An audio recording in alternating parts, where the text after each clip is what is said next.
ডিভিসির ছাড়া জলে ঘাটাল জলমগ্ন। ঘাটালে জল বাড়ছে ঝুমি নদীর বিপদসীমার ওপর দিয়ে বইছে ঝুমি নদী। মনসুকা 1 এবং 2 গ্রাম পঞ্চায়েতের বহু গ্রাম জলমগ্ন। মনসুকা থেকে ঘাটালের যোগাযোগ বিচ্ছিন্ন।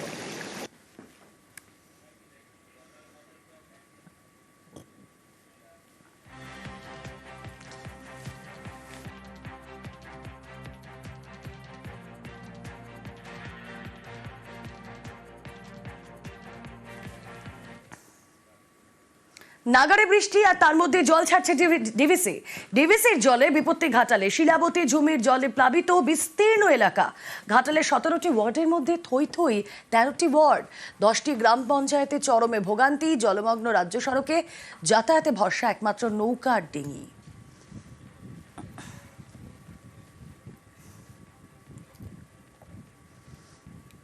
জল তো জমছে বিভিন্ন জায়গায়, কিন্তু নিকাশির সমস্যা সেটা বিভিন্ন জায়গায় দেখা যাচ্ছে। দুর্ভোগ বাড়ছে, যেমন গাইঘাটায়। বর্ষায় জমা জলের যন্ত্রণা গাইঘাটায়। কয়েক মাস ধরে জলমগ্ন পরপর কয়েকটি গ্রাম। নিকাশির সমস্যা মেটাতে খাল সংস্কারের দাবি স্থানীয়দের। জল জমছে, কিন্তু সেই জল সরছে না। তার কারণ নিকাশির সমস্যা। বর্ষায় জমা জলের যন্ত্রণা গাইঘাটায়। টানা বৃষ্টি আর তারপর এভাবেই দীর্ঘদিন ধরে জল জমে রয়েছে গাইঘাটার বিস্তীর্ণ এলাকায়।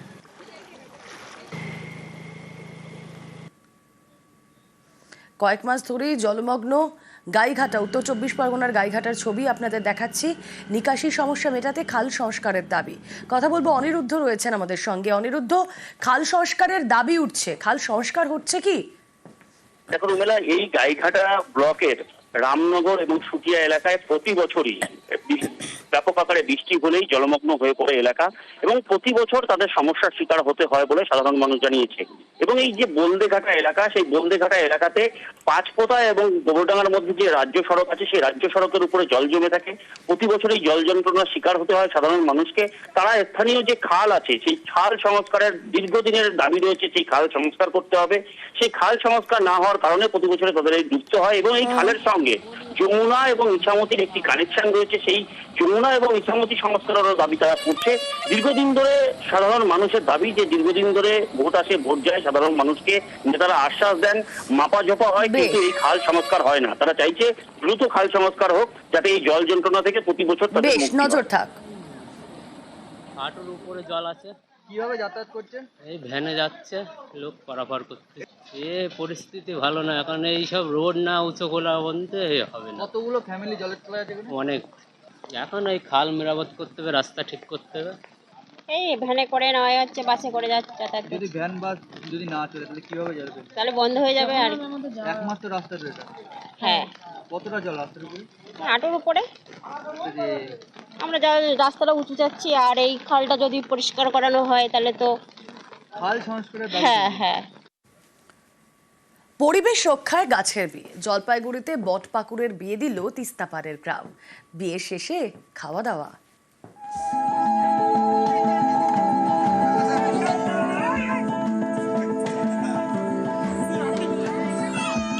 পাত্র বট, পাত্রী পাকুড়, দুই গাছের বিয়ে দিলেন তিস্তাপাড়ের বাসিন্দারা।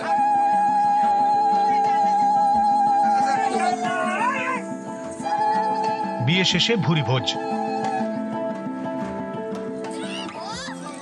গাছের জন্য আমরা রক্ষা করার জন্য আমরা যখন আমরা গাছ বট পাকুড়কে বিয়ে দেই, এখানে তো বড় জল চুপান হয়ে গেল, আমাদের এই গাছ বাঁচায় রাখছে, তার জন্য এরা সেবা পূজা হচ্ছে।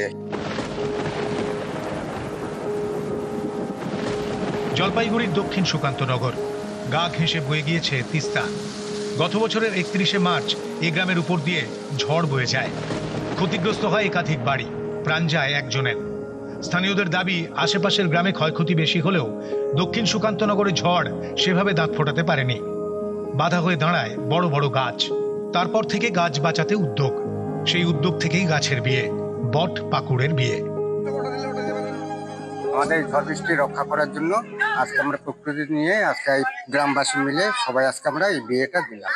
আমি এখানে মেয়ের দায়িত্ব এগুলো কাজ করি, ভালোবাসাটা রাখতে হবে, এদেরকে বিয়ে দিলাম, দস্তক নিলাম। জলপাইগুড়ি থেকে শান্তনু কর, নিউজ 18 বাংলা।